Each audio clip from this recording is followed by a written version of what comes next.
You're listening to the Weekend Sport Podcast with Jason Pine from News Talk ZB. Australian correspondent Adam Peacock out of codesports.com.au and various other media platforms on that side of the ditch. Good to chat as always, Adam. We still can't beat you at Test cricket, or in fact at any kind of cricket. What did you make of the 2-0 Test series win by your boys over here in the last couple of weeks or so? Yeah, I reckon we got away with that second Test.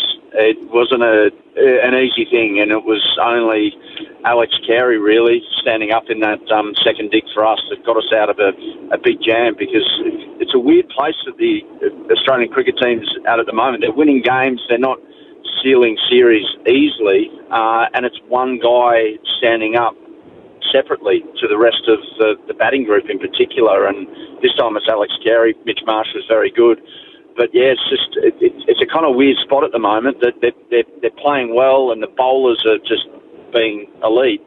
But I think there's that clear definition of being a very good side and a great side. And I think we saw it again in that second Test. But yeah, just a bit too good, and New Zealand just missing a couple of key factors, namely I think their quick bowling stocks could be boosted somewhat, but unfortunately they found it tough to take those 20 wickets. You reckon they'll persevere with Steve Smith at the top of the order in Test cricket? Yeah, that's a big talking point over here. I mean, I think they will, just by virtue of the fact that he and the Australian Test team don't play again until the India series later this year, which is our summer. So we've got like 8 months off from Test cricket. So yes, I think he does maintain that, but I think it looms as one of the big storylines of next summer when we take on India over 5 Tests in a massive series. Yeah, look forward to seeing how that all plays out. Our own Test side, as you've outlined, have got a few challenges of their own, so yeah, a bit to be done in the red ball game. The new AFL season is underway. Any big storylines from the first couple of games or so?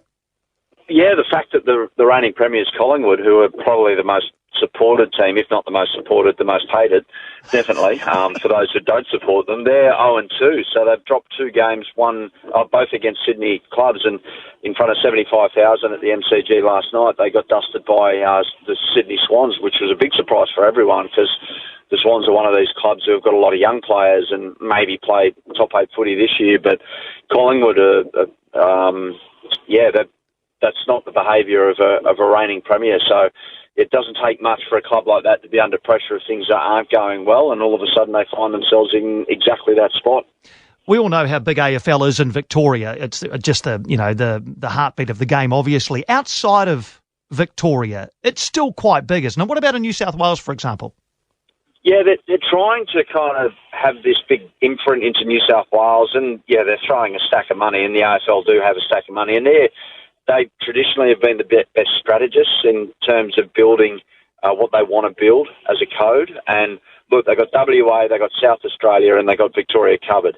They've got the southern part of New South Wales, which is pretty strong, but what they want is eyeballs and people playing the game in Sydney and in southeast Queensland. Sydney's a hard sell because rugby league is just the number one sport through the winter months in terms of attention. Oddly enough, football, soccer is the most played across all of these jurisdictions that we're talking about, but that's at the grassroots level. But yeah, they're going to find it tough to break into the Sydney market, like as a step up from what they're doing, because Sydney Swans, they've got a really solid membership base. They get 30,000 at least to all games. That's great. GWS find it harder. That's the team in Western Sydney to break through. So yeah, it's this intriguing little battle for hearts and minds that I think will go on for the rest of my lifetime and maybe the next. All right, well, let's go to the NRL. New season underway into week 2. The Sharks backing up their win over the Warriors in week 1. Victory over the Bulldogs last night. Last season's grand finalists, the Panthers and Broncos, both bouncing back from opening round defeats to win over the last couple of nights. Anything else caught your eye in the first couple of weeks and round 1 and the first bit of round 2? Yeah, the fact that Souths are 0-2, that's again like Collingwood in the AFL. That's a storyline because it's a big, famous club with a lot of passionate fans who won't kind of pull the handbrake on an opinion. So that'll fester over the next week. Brisbane needed to strike back last night. They did. Penrith were good.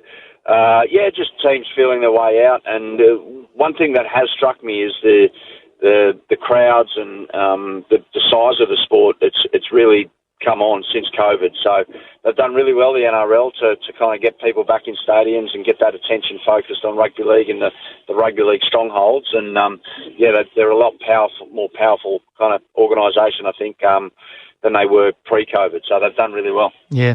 Big time for Australian sport, AFL, NRL, the A-League into its home straight as well. So plenty to chat about. Thanks as always for your time, Adam. We'll catch up again next Saturday.